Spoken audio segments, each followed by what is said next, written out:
शहीद दिवस के दिवस में मनाया जाता है। हालांकि आज बहुत सारे लोग इसे वैलेंटाइन डे के नाम पे भी मनाते हैं। मैं पहुंचा हूं अंधेरी वेस्ट के एक गार्डन में जहां पर लोग हैं। आइए कुछ बात कर लेते हैं शहीदों के बारे में भी। मैडम, आज पता है आपको क्या है? बिल्कुल पता है। आज बहुत दुखद घटना थी हमारे शहीदों की, जो निर्मम हत्या हुई है, उसके बारे में मेरे पास शब्द नहीं। मुझे तो लगा आप वैलेंटाइन मनाने के लिए बोलेंगे। नहीं, ये तो कभी नहीं। ये तो जस्ट एक, मुझे लगता है कि बच्चों को ऐसा लगता है उसके, लेकिन उसके आगे तो ये कुछ भी नहीं। और ना हम जीवन में कुछ जो उनके साथ, उनकी फैमिली के साथ हुआ है, वो भरपाई तो लाइफ में नहीं हो सकती। कैसे याद करोगे आज आप शहीदों को, वो 45 शहीद जो हुए थे? मैंने कहा मेरे पास तो शब्द ही नहीं है उनके लिए, बोलने के लिए कि उनके लिए और उनके घर वालों के लिए क्या कहा जाए। किसी का छोटा बच्चा, किसी का 1 साल का बच्चा, किसी की 6 महीने पहले शादी हुई, किसी को एक ही बेटा। तो उनको मैं कहती हूँ कि मेरे पास अल्फाज नहीं है। और ऐसी माँ मैं नहीं हो सकती, ये मैं कह रही हूँ। जिनके बेटे शहीद हुए हैं ना, वो माँ ही खुद इतनी बलिदान देने वाली मुझे लगती हैं कि बहुत कम पैदा ऐसी माँ होती हैं जिन्हें अपने सपूतों को वहाँ भेजती हैं और बहुत दिलदारी से भेजती हैं। मैं वो माँ आज आपके सामने खड़ी हूँ और ये आपके चैनल के माध्यम से जनता को कहना चाहती हूँ, मैं वो माँ इतना बड़ा जिगर नहीं रख सकती कि मैं अपने बेटे को नहीं, जो मैं अपने बेटे को वहाँ भेजूँ, सरहद पे भेजूँ। मैं इतना बड़ा जिगर नहीं कर पाऊँगी। मैं ऐसी माँओं को सैल्यूट करती हूँ। तब उनके माँओं और बाप के जो उनके शिक्षा और उनको बताया गया, जो उन्होंने पालन किया, तो माँ बाप को पहला सैल्यूट बनता है और बच्चों के लिए तो बनता ही है। और जो ये घटनाएं शायद ज़िंदगी में जिसका गया है, ज़िंदगी में नहीं भूलेगा।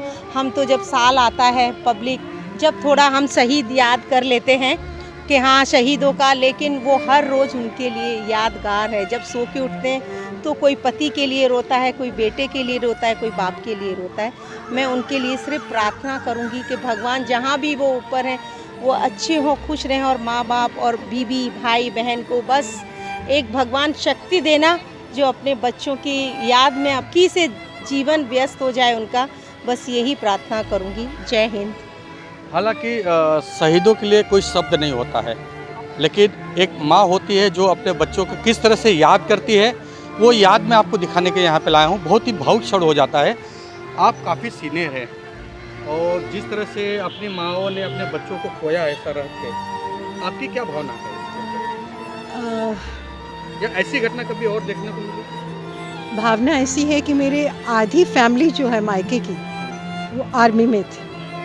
आज भी मेरे जीजा जी जो हैं, मेरे ब्रदर इन लॉ जो हैं, एक एयरफोर्स में हैं, जिन्होंने एक ज़माने में जाके हमारे पाकिस्तान के ऊपर फायर करके पूरा का पूरा उनका जो एयरपोर्ट था वो डिसॉल्व किया। फिर अभी जो मेरे एक और जीजा हैं, वो कर्नल हैं। उनकी बातें मैं सुनती हूँ कि किस तरह ये लोग सरहद पे जाके करते। ये तो जो इंसिडेंट हुआ, ये तो वही बस में ही सब ख़त्म होगा। उनके लिए तो कोई दो शब्द कहे नहीं जा सकते। दुख इतना है कि आप कहें तो क्या कहें। ना वो किसी से ना वो किसी को कुछ कह पाए, ना किसी से कुछ हुआ। बस में बैठे हैं और वो उड़ गए, समझो। तो ये चीज़ें जो होती हैं वो सरहद पे भी इतनी भयानक होती हैं।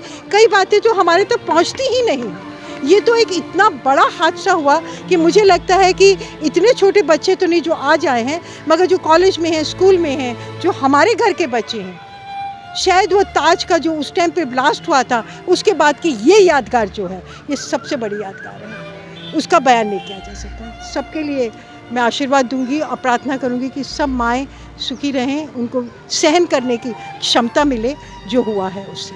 धन्यवाद। जैसे कि अभी माँ जी ने बताया कि वो बहुत बड़ा दिन था, इसीलिए उसे ब्लैक डे के नाम से भी जाना जा रहा है।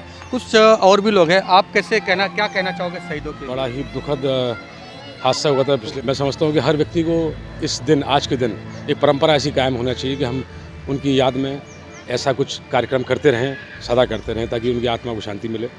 धन्यवाद। शहीदों को जितनी भी श्रद्धांजलि दी जाए बहुत कम है। मैं संजय मिश्रा, लोकमित्र न्यूज़ चैनल, अंधेरी वेस्ट।